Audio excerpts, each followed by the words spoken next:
사무엘하 9장, 지난주에 우리가 8장을 봤으니까 오늘 9장입니다. 9장 1절에서 13절 말씀까지 우리 함께 보겠습니다.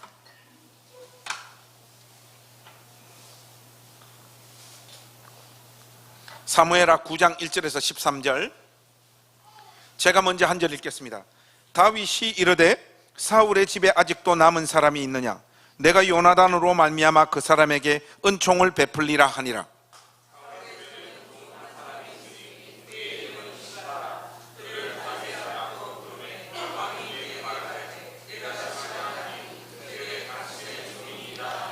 왕이 이르되 사울의 집에 아직도 남은 사람이 없느냐? 내가 그 사람에게 하나님의 은총을 베풀고자 하노라 하니, 시바가 왕께 아뢰되 요나단의 아들 하나가 있는데 다리 저는 자니이다 하니라.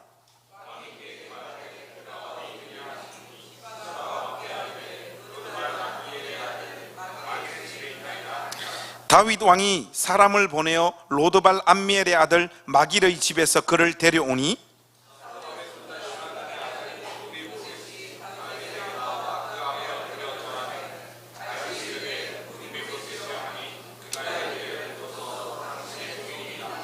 다윗이 그에게 이르되 무서워하지 말라. 내가 반드시 내 아버지 요나단으로 말미암아 내게 은총을 베풀리라. 내가 내 할아버지 사울의 모든 밭을 다 내게 도로 주겠고 또 너는 항상 내 상에서 떡을 먹을지니라 하니,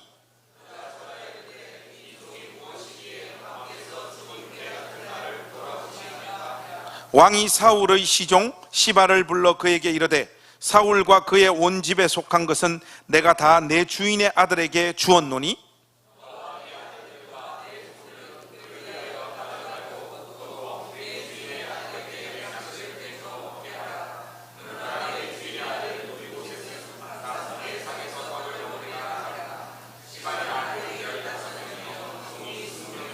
시바가 왕께 아뢰되 내 주 왕께서 모든 일을 종에게 명령하신 대로 종이 준행하겠나이다 하니라. 무비보셋은 왕자 중 하나처럼 왕의 상에서 먹으니라.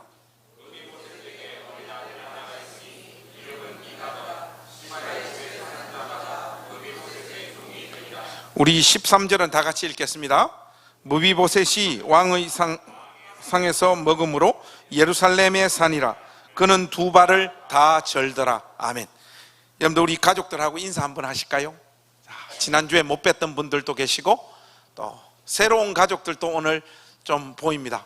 저기 우리 유아실에도 또 목양실에도 우리 가족들, 또 같은 시간에 우리 교회 학교 또 예배가 왼쪽에서 드려지고 있고, 하나님께서 이 시간 우리 교회 공간 안에서 선포되어지는 이 하나님 말씀을 통해서 어떤 사람의 심령에는 큰 위로를, 또 어떤 사람의 마음에는 큰 경책함과 깨달음을 주시기를 축복합니다.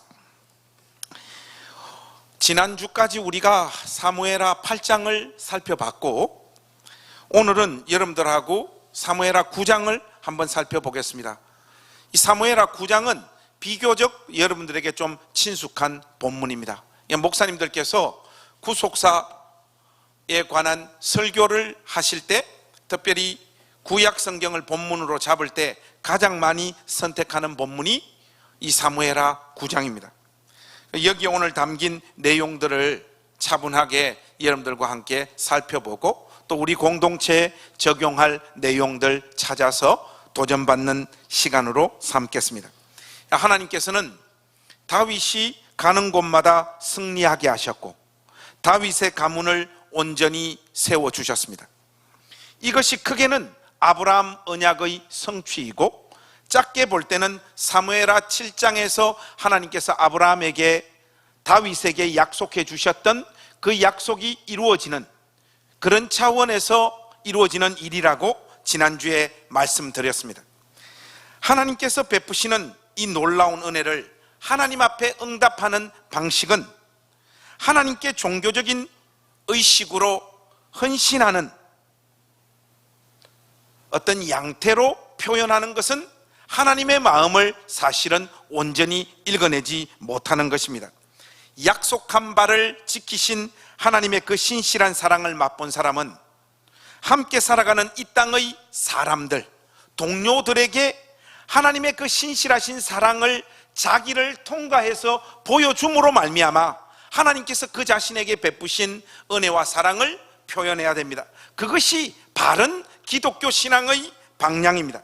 그러나 유독 우리 이 한국교회에서는 하나님으로부터 받은 그 은혜와 사랑을 하나님 앞에 드리려고 애쓰는 분들이 많습니다. 여러분, 엄밀히 말해서 우리 눈에 보이지 않고 감각적으로 확인되어지지 않는 하나님이라고 하는 존재에게 우리의 마음을 드리고 정성을 드린다라고 하는 이 개념이 성경적으로 과연 옳은가, 우리가 한번 점검해 볼 필요가 있어요. 왜 하나님께서 하나님 형상대로 지음받은 인간에게 하나님을 사랑하는 마음을 표현하라고 말씀하고 있는가를 곰곰이 한번 생각해 보십시오. 이런 사상들이 구약 성경에서는 아주 중요한 부분들을 차지하고 있고, 구약 성경 전반에 이런 사상들이 쫙 깔려 있음에도 불구하고 유독 우리 한국 교회 안에서는 하나님으로부터 받은 사랑과 은혜를 하나님 앞에 올려드린다라고 하는 표현들과 신앙의 표현 방식들이 너무나 풍부합니다. 뭐 이런 식의 어떤 신앙들이 잘못됐다라고 이야기할 수는 없지만은 성경이 의도하고 하나님께서 오늘 우리를 부르시는 바른 방향으로 가고 있는 것이냐, 그렇게 물어봤을 때는 우리가 점검해 봐야 될 내용들이 꽤 많다고 여러분들에게 말씀드릴 수 있겠습니다. 특별히 이런 내용과 관련해서 구약 성경에서 굉장히 많이 언급하고 있지만 가장 대표되어지는 구절은 여기입니다. 여러분, 일단 우리 설교 초반 부분에 이 내용을 한번 확인해 보십시다. 미가서 6장으로 한번 가보십시다. 여기 보면 여러분들이 아주 잘 알고 있는 말씀이 등장하죠. 미가서 6장 6절에서부터 8절 말씀 한번 보십시오. 미가 6장 6절에서 8절 말씀, 우리 한 목소리로 한번 이 말씀 쭉 읽겠습니다. 혹시 오늘 설교 시간에 많이 피곤하다 하시는 분들은 이 구절까지 읽고 주무시면 되겠습니다. 오늘 설교의 내용을 전부 다 담고 있는 거니까 여기까지는 읽고 주무실 수 있기를 바라요. 자, 6장 6절에서 8절 말씀, 우리 한번 한 목소리로 한번 같이 읽겠습니다. 시작. 내가 무엇을 가지고 여호와 앞에 나아가며 높으신 하나님께 경배할까? 내가 번제물로 1년 된 송아지를 가지고 그 앞에 나아갈까? 여호와께서 천천의 순양이나 만만의 강물 같은 기름을 기뻐하실까? 내 허물을 위하여 내 말하르들 내 영혼의 죄로 말미암아 내 몸에 열매를 드릴까? 사람아, 주께서 선한 것이 무엇임을 내게 보이셨나니 여호와께서 내게 구하시는 것은 오직 정의를 행하며 인자를 사랑하며 겸손하게 내 하나님과 함께 하는 것이 아니냐. 여러분, 이것이 오늘 본문 말씀과 맞물려서 하나님께서 우리에게 던지시고자 하는 메시지의 핵심입니다. 여러분들 쪽에서 하나님 앞에 어떤 정성을 드리고 어떤 열매를 드린다라고 하는 이 개념이 사실은 굉장히 추상적인 것들입니다. 그러나 하나님께서 오늘 우리에게 요구하시는 것들은 구체적인 것들입니다. 오직 정의를 행하며 인자를 사랑하며, 이거 교회 다니는 사람들 사복음서에 등장하는 인자는 예수님을 가리키는 것이다라고 하는 것을 하도 교육 많이 받아서 여기 또 인자를 사랑하며 예수님을 사랑하며 그렇게 이해하는 분들이 많이 계신데, 여기서 말하는 인자는 말 그대로 사람을 말하는 겁니다. 사람을 사랑하며 겸손하게 내 하나님과 함께 행하는 것이 아니냐, 이것이 하나님께서 오늘 우리에게 원하시는 메시지입니다. 사랑하는 행신교회 가족 여러분, 사랑받은 경험이 있는 사람만이 누군가를 다시 사랑할 수 있습니다. 여러분의 삶에서 사람을 섬기고 사랑하는 모습이 구체적으로 나타나지 않는 가장 큰 이유는 하나님의 사랑이 여러분들의 삶에 추상적인 어떤 이미지로만 남아있기 때문에 그렇습니다. 다윗의 모습을 여러분 한번 보십시오. 하나님으로부터 자기 약속의 신실한 사랑을 경험한 다윗은 하나님으로부터 받은 그 사랑을 자기 땅에 살고 있는 특정한 어떤 사람을 기억하여 약속과 관련한 사랑을 고스란히 쏟아붓고 있지 않습니까? 다윗의 사랑의 수혜자는 사울의 손자요 요나단의 아들이었던 무비보셋이었음을 오늘 성경이 우리에게 말하고 있습니다. 특별히 여러분, 오늘 본문 말씀 1절 말씀을 한번 보십시오. 여기 1절 말씀에 보시니까 다윗이 이르되 사울의 집에 아직도 남은 사람이 있느냐?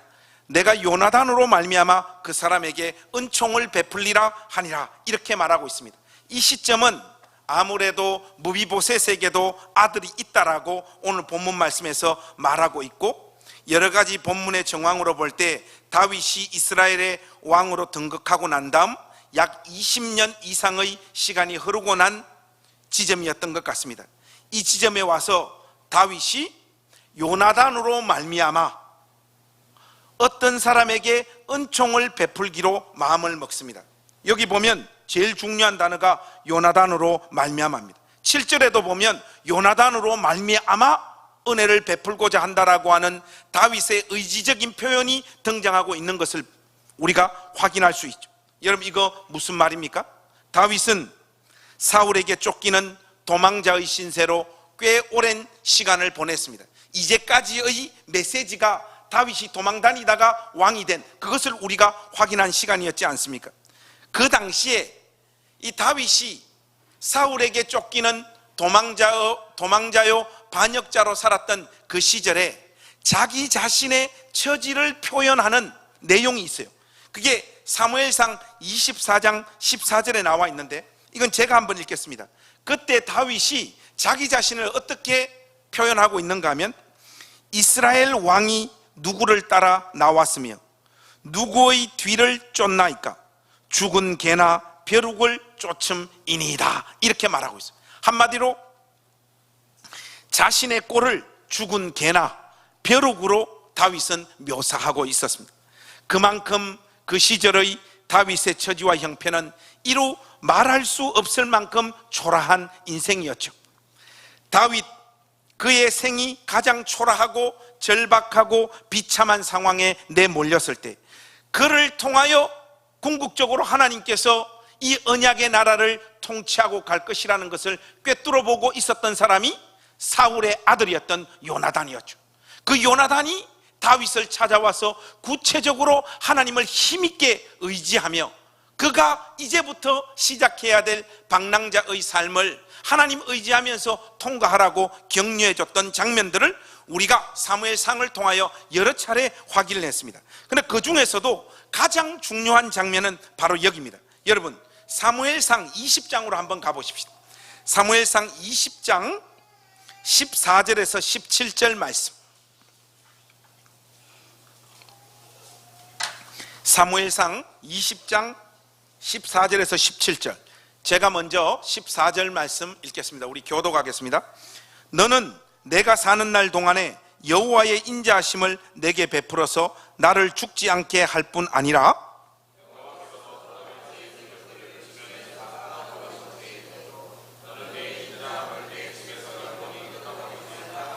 이에 요나단이 다윗의 집과 언약하기를 여호와께서는 다윗의 대적들을 치실지어다 하니라.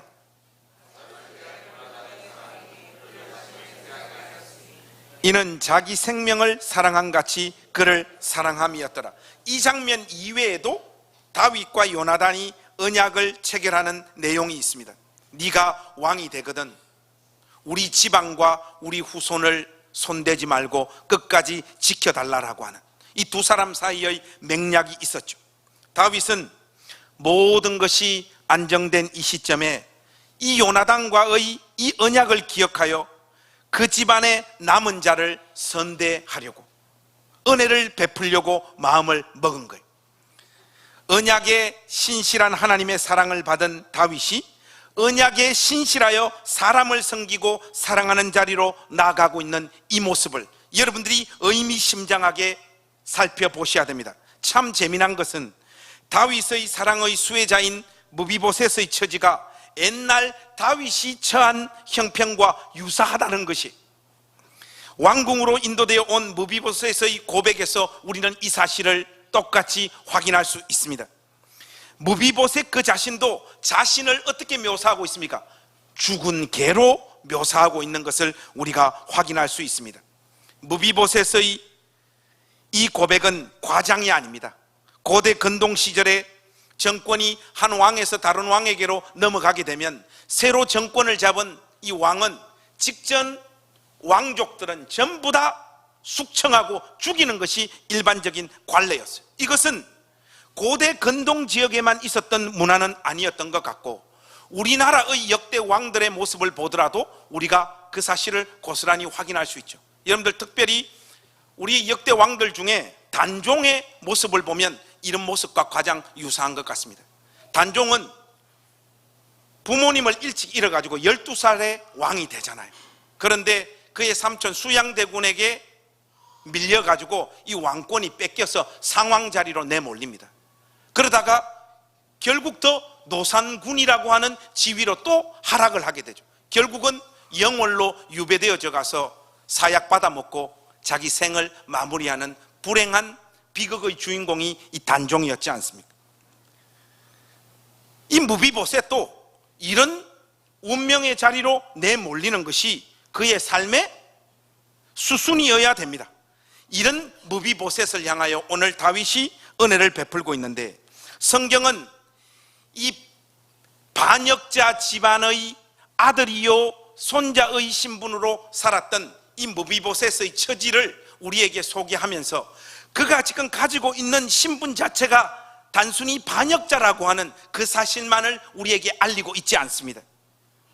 그의 신체적인 특징과 형편을 성경이 우리에게 자세히 소개하고 있는데, 여러분 3절과 4절 말씀 한번 보시겠습니까? 이 말씀은 우리 같이 한번 읽어보겠습니다. 시작. 왕이 이르되 사울의 집에 아직도 남은 사람이 없느냐? 내가 그 사람에게 하나님의 은총을 베풀고자 하노라 하니, 시바가 왕께 아뢰되 요나단의 아들 하나가 있는데 다리 저는 자니이다 하니라. 왕이 그에게 말하되 그가 어디 있느냐 하니, 시바가 왕께 아뢰되 로드발 암미엘의 아들 마길의 집에 있나이다, 이렇게 말해요.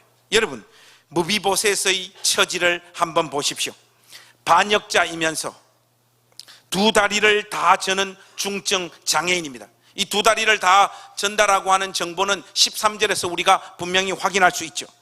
시바가 사울의 집안에 남은 자가 있느냐라고 물었던 다윗의 이 질문에 어떻게 답을 하는가 하면, 그는 다리 저는 자니이다, 이렇게 말하고 있습니다. 그렇게 말한 시바의 뜻은 그는 쩔뚝발이이고 쩔뚝발이이기 때문에 왕의 은혜를 받기에 합당치 않은 존재입니다 하는 말이 그 말 속에 깔려 있는 것이에요. 여러분, 레위기에 보면 이 당시 쩔뚝발이는 아무리 레위 지파 소속이라고 할지라도 제사장이 될 수 없고 하나님께 제사도 드릴 수 없는 자들이었습니다. 이 당시에는 양쪽 다리를 다 전다라고 하는 것은 하나님으로부터 부어진 저주의 주인공이 되었다라는 말이에요. 그러니까 시바 쪽에서 다윗 왕이요, 한 놈이 있긴 있는데 양쪽 다리를 다 저는 자니이다, 이 말은 쩔뚝발이인데도 괜찮겠습니까? 라고 다윗에게 재차 묻고 있는 뉘앙스인 거예요. 이것이 무비보셋이 처한 객관적인 상황입니다. 여러분 한번 보십시오. 붙잡히면 바로 숙청되어져서 죽어야 되는 반역자 집안이요, 신체적으로는 두 다리를 다 저는 장애인일 뿐만 아니라 이것이 하나님 앞에도 마음껏 나아가서 하나님의 은혜를 간구할 수 없는, 이스라엘이 만들어 놓고 있는 종교 시스템의 틀로 볼 때는 그런 형편으로 내몰린 자가 바로 이 무비보셋입니다. 이것뿐만 아니에요. 여러분 4절을 한번 보십시오. 4절을 여러분들이 정신 차리고 100번을 반복해서 읽어도 여러분들이 죽어도 알 수 없는 단어가 하나 등장하고 있죠. 그게 무엇입니까? 사람 이름 말고 거기 보면 로드발이라고 하는 단어가 등장하고 있죠. 로드발. 여러분, 이건 우리가 알 수 없는 것이 히브리어이기 때문에 그렇습니다. 여기서 말하는 이 로드발은, 로는 히브리어로 부정어입니다. not. 드발은 목초지, 쉽게 말해서 목초지가 아닌 이런 뜻입니다. 지금 무비보셋이 살고 있는 동네가 어딘가 하면 목초지가 하나도 없는 암미엘의 아들 마길의 집에서 살고 있다. 성경이 지금 그렇게 말하고 있는 것입니다. 이것은 우리 식대로 표현을 하자면 유목민들에게 목초지가 아닌 곳에서 산다라고 하는 것은 그의 거주 환경이 강남이 아니고, 강남이 아니어도 행신동에 있는 햇빛 마을도 아니고, 달동네였다. 성경이 그 사실을 우리에게 말하고 있는 것입니다.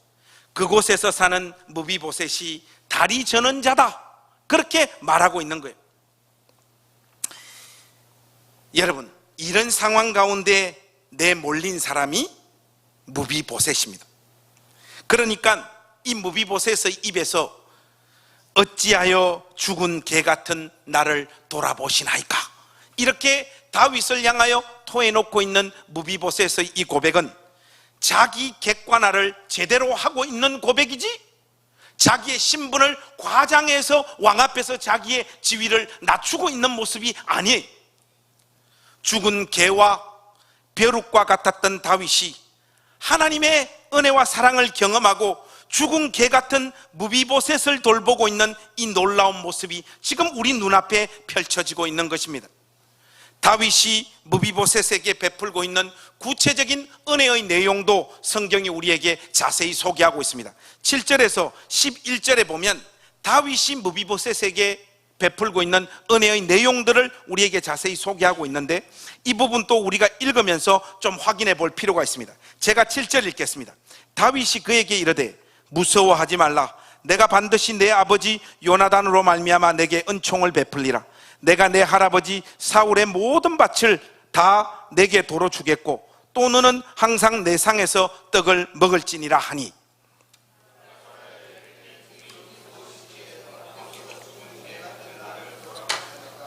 왕이 사울의 시종 시바를 불러 그에게 이르되 사울과 그의 온 집에 속한 것은 내가 다 내 주인의 아들에게 주었노니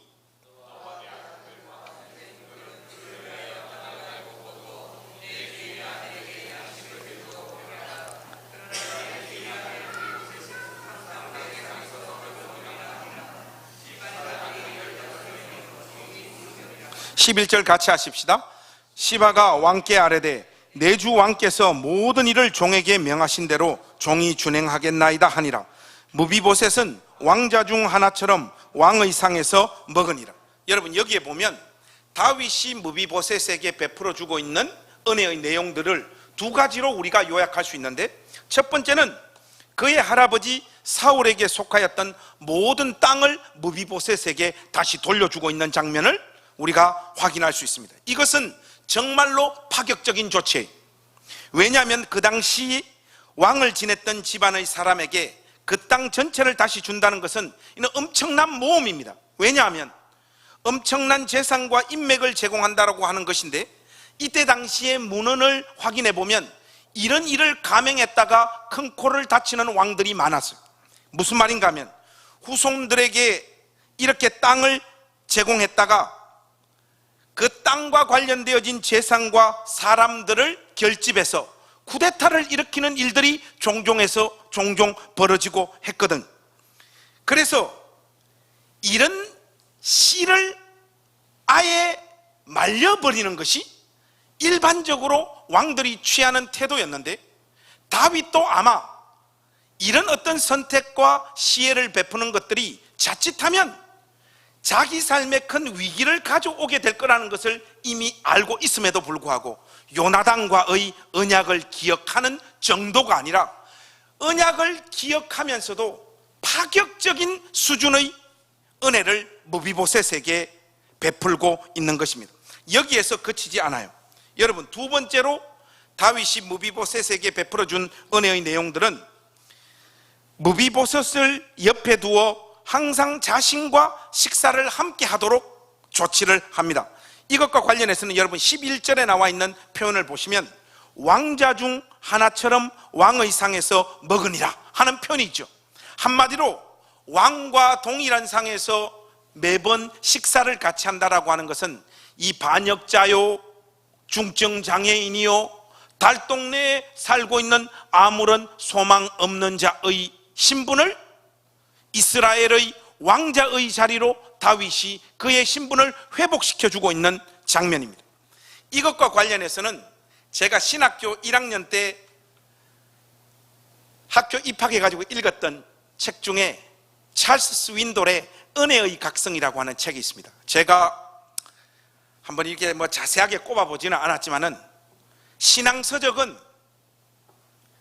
제가 수천 권은 읽었던 것 같습니다. 제가 기본적으로는 어떤 생각들을 가지고 있는가 하면, 새로 등장하는 신간들은 목사가 기본적으로 다 섭렵을 하고 있어야 되겠더라고요. 그러다 섭렵하고 있어야지 이 성도들이 어떤 신앙의 방향으로 잘못 흘러가는가 또 경계도 하고 막으면서 하나님 말씀 가운데 바로 인도할 수 있거든요.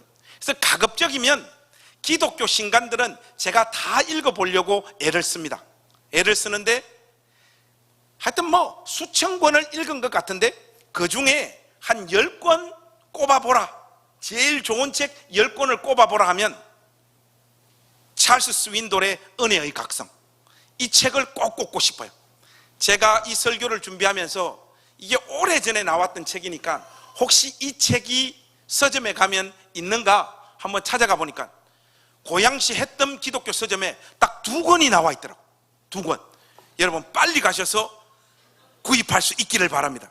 여기에 보면 이 다윗이 무비보셋의 신분을 왕자로 이렇게 회복시켜주고 매번 밥을 같이 먹는 자리로 이렇게 그의 신분을 회복시켜준 이 장면을 묘사하면서 찰스 스윈돌이 그런 말을 해요. 왕궁에서 이루어지고 있는 저녁 식사 시간을 머리에 한번 떠올려 보라는 거예요. 제가 돈 주고 다시 사기는 그렇고 해가지고 살짝 가서 다 적어가지고 그 기억들을 가지고 왔습니다. 여러분, 왕궁의 저녁 식사 종이 울리면 다윗이 들어와서 상석에 딱 먼저 앉습니다. 그 다음에는 명석하고 교활한 암몬이 다윗 옆자리를 차지합니다. 그 다음은 우아하고 매력적인 다말이 암논 곁에 이어서 앉습니다. 그 다음에는 조숙하고 현명하고 사려 깊은 솔로몬이 서재로부터 책을 들고 걸어나와 품위 있게 그 자리를 앉습니다. 그는 다윗의 후계자가 될 사람인 것이 분명합니다. 그리고 그 다음은 잘생기고 사람들에게 호감을 사는 압살롬이 검은 머리를 어깨까지 늘어뜨리고 자기 자리를 잡습니다. 그날은 특별히 다윗의 군대 장관 요압이 초대받아 다윗의 건강한 몸으로 다윗 왕 곁에 앉습니다. 그리고 이제 모두는 좀 기다립니다. 떠걱떠걱하는 목발 소리와 다리를 끄는 소리가 들리면서 무비보셋이 엉거주춤 자리에 앉아 식탁 보러 자기 다리를 감추면서 왕궁의 저녁 식사 시간이 시작되어집니다. 식사 시간 때마다 무비보셋이 얼마나 감격하면서 이 식사 한 끼 한 끼를 먹었겠습니까? 어찌하여 죽은 개 같은 나를 돌아보시나이까? 이것은 무비보셋이 다윗으로부터 받은 그 은혜와 사랑을 온 마음을 다하여 자기 중심을 담아서 토해놓고 있는 고백인 것이 틀림없습니다. 이것은 진실로 감격하여 토해놓고 있는 고백이. 사랑하는 행신교회 가족 여러분, 다윗이 무비보셋을 향해 베풀고 있는 이 사랑은 요나단과의 언약을 기억하여 베풀고 있는 것이긴 하지만 그가 요나단과의 언약을 끝까지 기억할 수 있었던 가장 근본적인 이유는 죽은 개요 벼룩과 같았던 그를 향하여 찾아온 신실하신 하나님의 은혜와 사랑 때문인 줄로 믿습니다. 하나님의 백성들이 자기의 원래의 자리가 어디에서 출발하여 오늘 이 자리에 와 있는가를 잊어버리면 신앙에 병이 들기 시작을 합니다. 우리가 얼마나 큰 사랑을 우리 주 예수 그리스도로부터 힘입은 자라고 하는 이 의식이 사라질 때 나타나는 가장 객관적인 표지가 무엇이냐? 여러분 옆에 있는 동료들을 향한 무관심과 냉대함으로 여러분들의 신앙의 병듦이 표출되어지는 거예요. 여러분들의 신앙이 하나님 앞에서 제대로 가고 있느냐, 병들었는가, 이걸 확인해 줄 수 있는 가장 명확한 바로미터는 여러분과 가장 가까이 있는 사람을 향한 여러분의 마음의 상태, 이것이 식어버리거나 포기했거나 냉대함으로 흘러가고 있다면 여러분의 신앙은 병든 것입니다. 예배당에 와서 아무리 기도하고 울고 불고 하나님을 향하여 진심을 표현하고 있다고 할지라도 여러분과 가장 많은 시간과 가장 좁은 공간 안에서 그 시간을 보내는 사람을 향한 마음이 식어버렸다면 여러분들은 하나님의 사랑을 잊어버린 거예요. 하나님의 사랑을 어떻게 잊어버린 것입니까? 여러분들을 향하여 어떤 사랑이 쏟아 부어진지에 대한 기억들이 다 잊혀져 버린 것이에요. 여러분, 우리의 출발점을 우리가 잊으면 안 됩니다. 우리의 출발점이 어디인가? 성경은 끊임없이 우리에게 상기시켜주고 있는데, 여러분 마태복음 15장으로 한번 가보십시다. 여기에 보면 우리의 신분과 관련한, 우리가 절대로 잊어서는 안 되는 우리의 정체성을 확인시켜주는 내용이 등장합니다. 여러분 21절에서 28절 말씀까지 우리가 한번 교독해 봤으면 좋겠습니다. 21절에서 28절. 21절은 우리 자매님들이, 22절은 형제님들이 하겠습니다. 우리 자매님들 다들 준비되셨죠? 시작.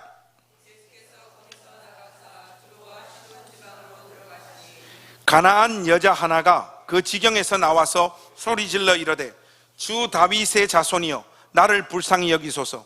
내 딸이 흉악하게 귀신 들렸나이다 하되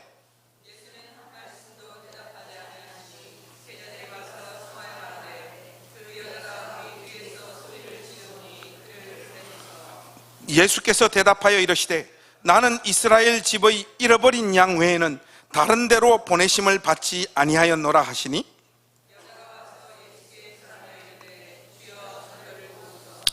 대답하여 이르시되 자녀의 떡을 취하여 개들에게 던짐이 마땅하지 아니하니라.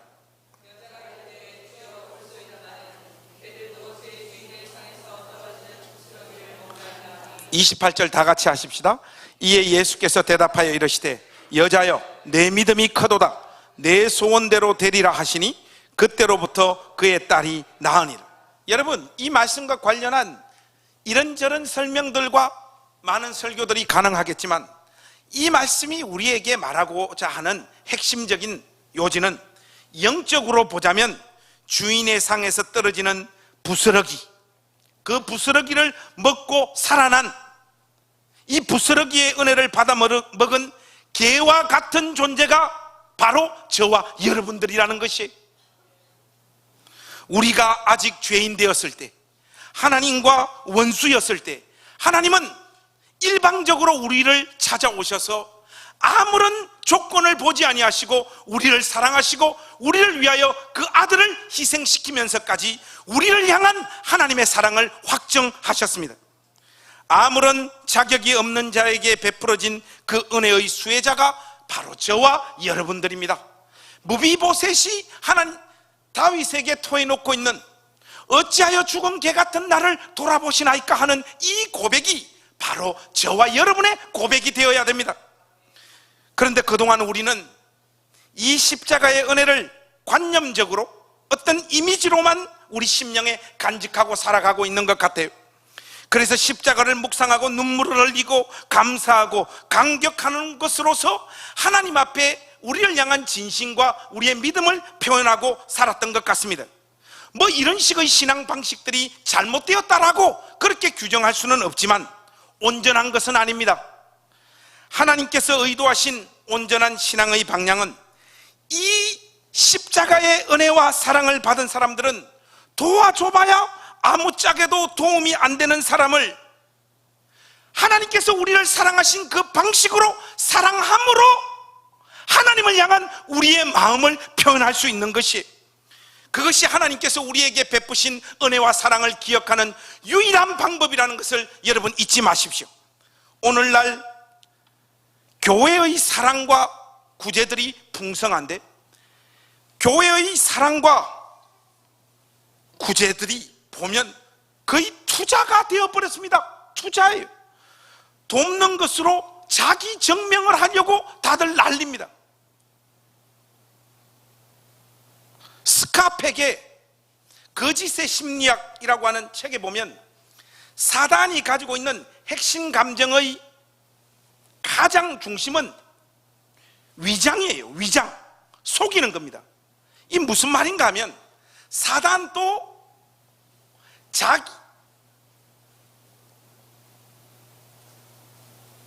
자기라고 하는 존재를 부각시키는 방법을 자기 자신의 모습의 사람들을 집중시키는 방식으로 자기를 증명하지 않아요.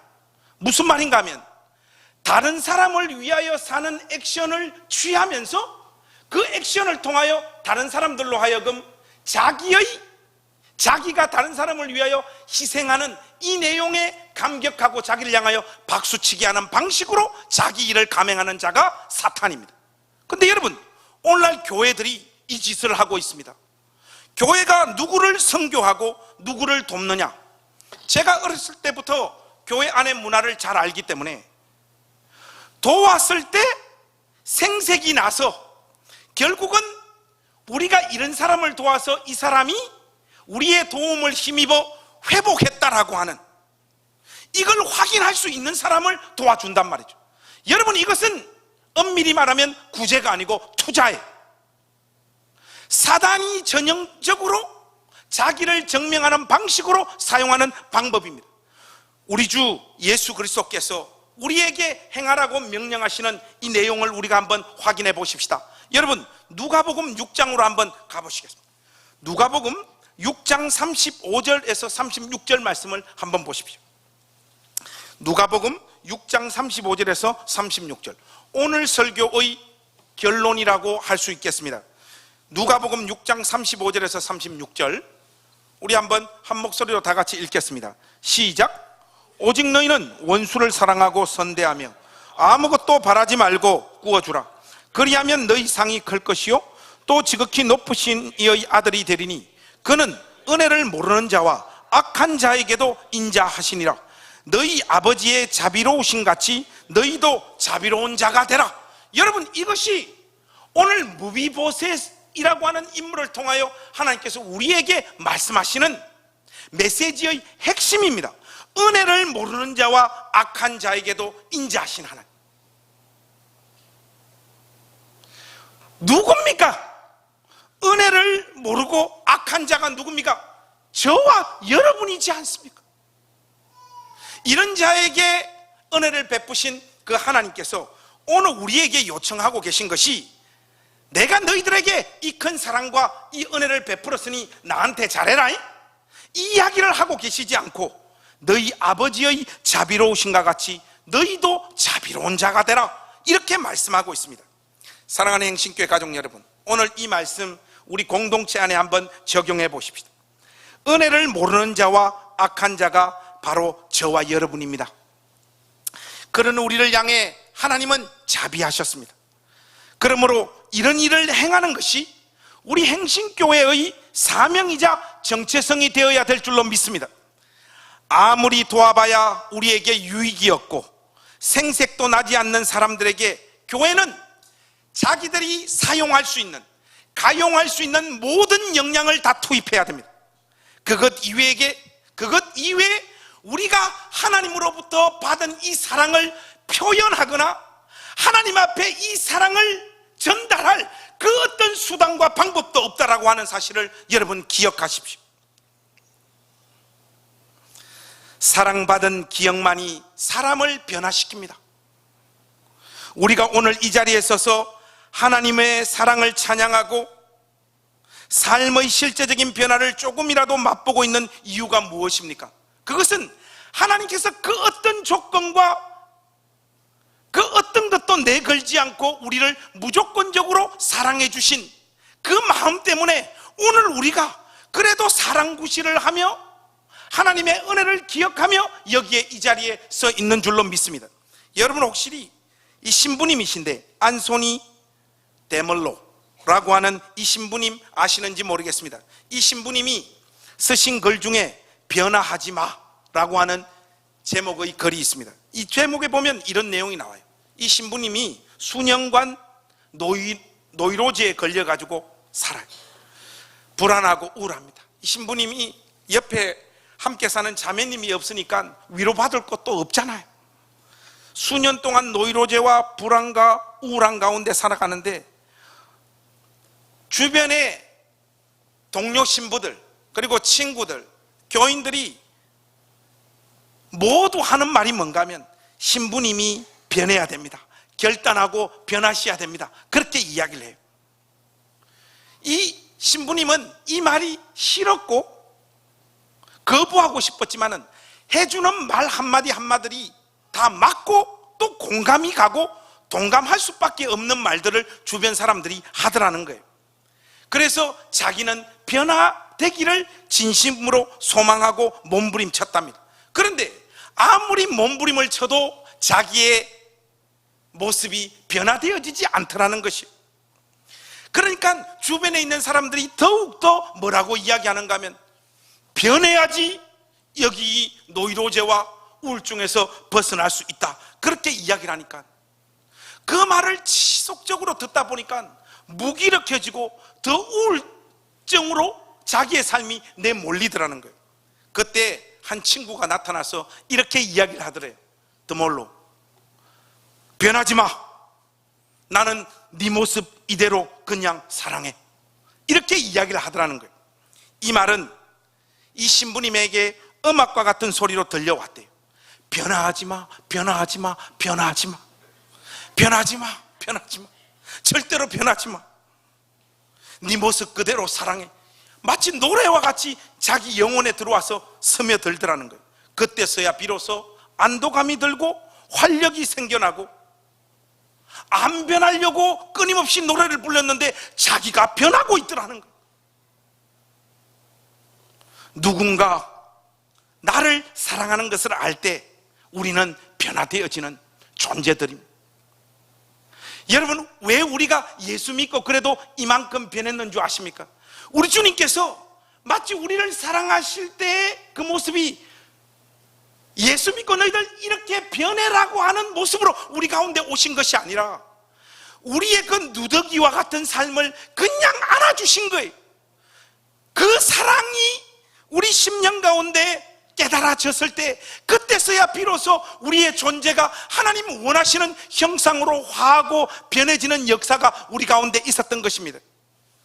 아무 조건 없이 용납하고 받아주는 사랑, 그것만이 사람을 변화시킵니다. 설교하는 목사님들의 딜레마가 무엇입니까, 여러분? 아무리 설교를 해도 성도들의 삶이 달라지거나 변화되지 않더라는 거예요. 저는 제 삶을 경험하면서 저쪽에서 어떤 영향력을 미치려고 했을 때 절대로 영향력이 나타나지 않았던 경험이 두 가지가 있습니다. 하나는 제가 개털 시절에 먹고 살기 위해서 영어 강사로 잠깐 살았던 적이 있습니다. 표정들이 우습다고 하는 표정인데 어쩔 수 없고요. 근데 제가 영어를 한 3년 정도 가르쳤는데 저의 솔직한 경험이 뭔가 하면 저한테 영어를 배워서 영어를 잘하는 사람을 못 봤습니다. 아무리 가르쳐도 애들의 영어가 임프루브 되지 않아요. 그 왜 그런가 하면 오기 싫은 학원에 죽지 못해서 와가지고 앉아있는 그 애들에게 아무리 열심히 가르쳐도 소용이 없더라고요. 이거 제가 몸부림 만부림을 쳐도 애들 영어가 이게 늘지 않던 거, 이 경험이 있고, 또 하나는 누구냐? 여러분들이 지금 증명해 주고 있습니다. 아무리 설교를 해도 어제와 오늘이 동일하신 여러분, 우리 하나님을 닮아 절대로 변함이 없는 동일하신 여러분. 근데 이것이 저만의 경험이 아니고 목사님들 만나면 목사님들이 똑같이 말해요. 아무리 목회를 열심히 하고 설교하고 성경 공부하고 제자 훈련을 해도 인간은 안 달라진다. 제가 이게 사석에서 어떤 목사님에게 들었던 이야기인데, 우리 명성교회 김삼환 목사님이 한경직 목사님이 돌아가시기 전에 마지막 인사를 하러 갔대요. 목사님, 돌아가시기 전에 저한테 마지막으로 이 후배에게 꼭 한 말씀만 해주십시오 하니까 한경직 목사님이 그런 말씀을 하시더래요. 김 목사, 잘 들어라. 사람은 절대로 안 변한다. 딱 그 말 하더라고요. 이거 평생 동안 잊지 말고 목회해라. 딱 그 말씀을 하더라는 거예요. 이게 보니까 고수부터 하수까지 모든 목사님들의 보편적인 경험이 자기의 설교나 성경 공부를 통하여 사람이 안 변한다. 저도 진실로 그렇게 느끼고 있습니다. 여러분, 저의 짧은 삶의 경험을 통해서 사람이 바뀌는 경우는 딱 한 경우밖에 없어요. 상대방이 내가 자기를 아무 조건 없이 사랑한다는 것을 깨달았을 그때 비로소 사람의 완악하고 굳어졌던 삶의 습관이며 마음들이 녹아지기 시작하고 그 사람이 변하기 시작을 하더라고요. 제가 목회를 하면서 여러 실수들을 해왔는데 대표적인 실수가 뭔가 하면, 저는 참을성도 많고 인내심도 많기 때문에 괜찮은데 옆에 주변 사람들이 자꾸 부추깁니다. 목사님, 저 사람은 저렇게 두지 말고 목양실에 한번 불러야 되는 거 아닙니까? 목사님께서 바른 이야기 한번 해주셔야 되는 거 아닙니까? 하면 제가 또 이게 기가 얼마나 이 팔랑깁니까? 권사님 두 분과 집사님 한 분만 와서 그 이야기를 하면 용기를 얻어버려요. 그래가지고 참다가 세 분에게 그렇게 이야기를 들으면 주님 주신 용기가 생겨가지고 목양실로 불러요. 내가 오랫동안 네 신앙생활 하는 거 지켜봤는데 네한테 참 귀한 것도 있어. 뭘 까기 위해서는 앞에 깔아줘야 되는 거잖아요. 참 귀한 것도 있는데 너의 이런 모습들은 주님께서 안 기뻐하시는 것 같아. 그 말 했던 사람 중에 이 예배당에 지금 남아있는 인간이 한 명도 없다라는 거. 여러분, 사람은 있잖아요, 바른 이야기, 정확한 이야기로 절대로 달라지지 않더라고요. 그게 여러 가지 이유가 있는 것 같아요. 그 사람이 지금 그 말을 받을 수 있는 마음의 수준과 영적인 상태가 되어지지 못한 것. 그리고 우리도 사람이 변하는 메커니즘에 대한 정확한 성경적인 인식이 없기 때문에 자꾸 이런 실수들을 하는 거예요. 그래서 사랑하는 권사님들, 목사에게 용기 주지 마십시오. 여러분들이 하고 싶은 이야기는 여러분들이 하십시오. 저로 하여금 쫓아내도록 하지 마시고 여러분들이 쫓아내 주시기를 주님의 이름으로 부탁합니다. 그럼 제가 여러분들을 쫓아내겠습니다. 여러분, 우리 인간 실존이 그래요. 요즘 여러분들이 많이 보는 영화가 보헤미안 랩소디. 우리 청년들, 집사님들 많이 보시고, 목사님 이건 꼭 봐야 된다. 저 주변에 들어보니까 이게 뭐 아가 이게 동성애 하는데 노래는 잘하는 애다, 뭐 그런 이야기를 들어가지고, 저 동성애 별로 안 좋아하잖아요. 여자들 동성애는 남자들끼리 동성애는 별로 좋은 느낌을 솔직히 안 갖고 있습니다. 뭐 이게 죄냐 아니냐 이런 걸 떠나서. 근데 뭐 하도 영화가 좋다길래 어제 보러 갔어요. 착 보고 오는데 두 사람하고 같이 봤는데 이 가슴에서 막 눈물이 흘러내리더라고. 근데 둘이 있어가지고 쪽팔려가지고 이거 울지는 못하고 아주 죽겠더라고. 이 보니까 이 주인공이라고 하는 프레디 머큐리, 자기 이름을 이야기할 때는 프레디 퍼킹 머큐리 또 이렇게 이야기를 하더라고. 이 사람이 발표한 곡 중에 제일 히트를 친 노래가 그 보헤미안 랩소디입니다. 거기 보면 여러분 가사가, 노래 한번 불러야 됩니까 제가? 맨 초장 문장이 just killed a man 이렇게 나가잖아요. 내가 한 놈 총 쏴서 죽여봤다는 거예요.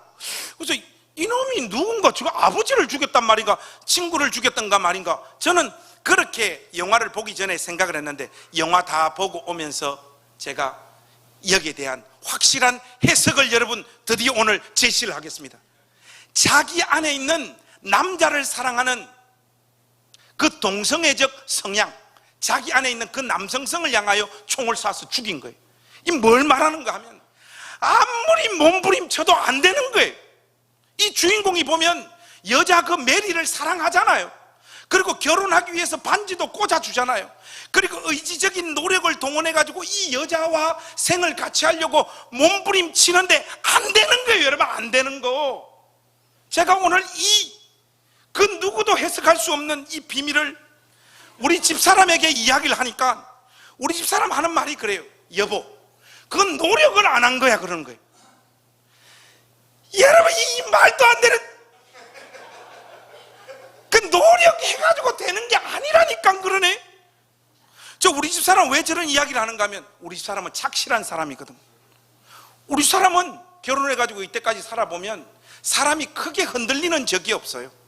기쁜 날, 슬픈 날, 즐거운 날 늘 한결같습니다. 근데 자기 길을 쭉 걸어가는 사람. 그러다 보니까 우리같이 이 보헤미안의 마음을 모르는 거예요. 몸부림, 만부림을 쳐도 안 되는 게 있다는 걸 모르는 거예요, 여러분.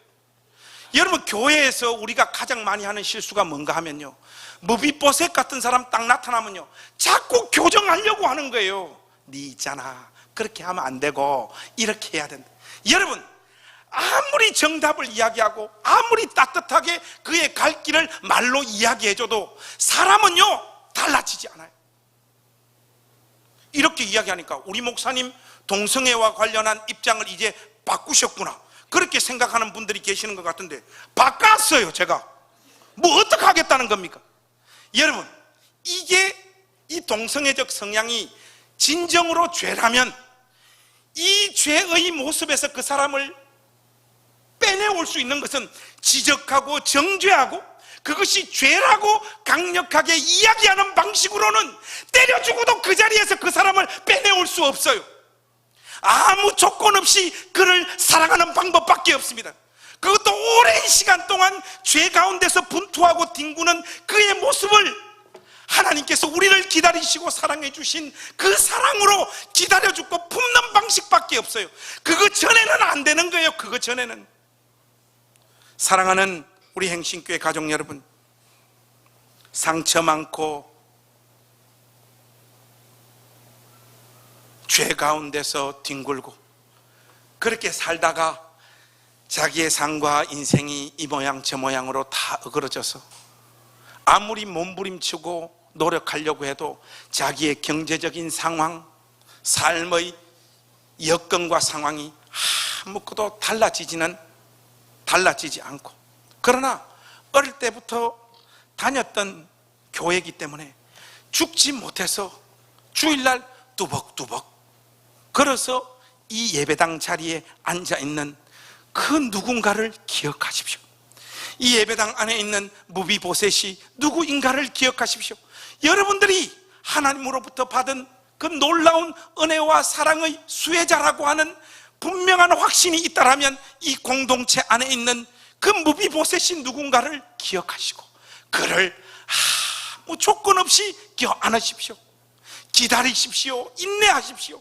그가 뿜어내는 죄의 열매들을 여러분들의 사랑으로 감사 안으십시오. 그것 이외에 하나님을 향한 우리의 진심과 그분을 경외하는 마음들을 표현하는 그 어떤 수단과 방법도 없다라고 하는 사실을 기억하시고, 여기 이 교회 다른 어떤 것들에 있어서는 어설프고 부족할지 모르지만 무비보셋과 같은 존재들을 품어내는 일들에 있어서만은 대한민국에서 제일 가는 공동체가 되어지는 놀라운 역사가 있기를 우리 구주 예수 그리스도의 이름으로 축복합니다. 기도하겠습니다. 하나님, 우리가 주인의 상에서 떨어지는 그 부스러기 먹고 살아난 인생들입니다. 우리가 무비보셋과 같은 존재들이었습니다. 죽은 개와 같은 존재들이었습니다. 이런 우리를 아무 조건을 내세우지 아니하시고 그저 사랑하셔서 용서하시며 하나님의 자녀가 되는 영광된 반열 위에 세워주시니 감사합니다. 하나님, 이 사랑, 이 은혜, 과거에 우리가 주님을 만나기 전에 우리의 모습과 같이 분투하고 애쓰지만 인생이 자기 뜻대로 굴러가지 않는 형제와 자매를 사랑하는 모습으로 하나님 앞에 우리의 마음을 표현해내는 공동체가 되어질 수 있도록 은혜를 베풀어 주시옵소서. 하나님, 다른 모든 일들에 있어서 저희들 어설플지 모르지만 누군가를 사랑하고 용서하고 품어주고 기다리고 안아주는 일에 있어서는 대한민국 제일 가는 교회가 되어질 수 있도록, 이것이 우리 행신교회의 유일한 비전이 되어질 수 있도록 은혜를 베풀어 주시옵소서. 예수님의 이름으로 기도하옵나이다. 아멘. 자리에서 일어나셔서 우리 함께 찬양하겠습니다.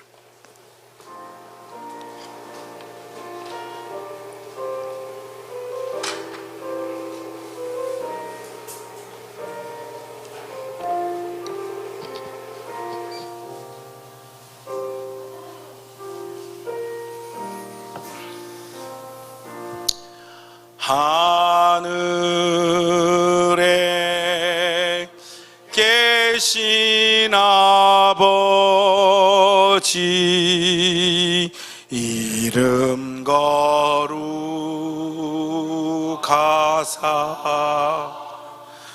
주님 나라 임하시고 뜻이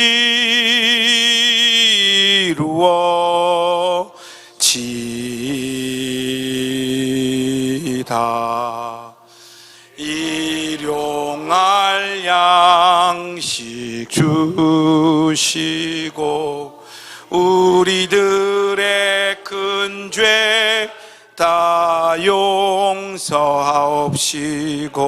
또 시험에 들게 마시고 악에서 구원하소서. 대개 주의 나라 주의 권세 주의 영광 영원히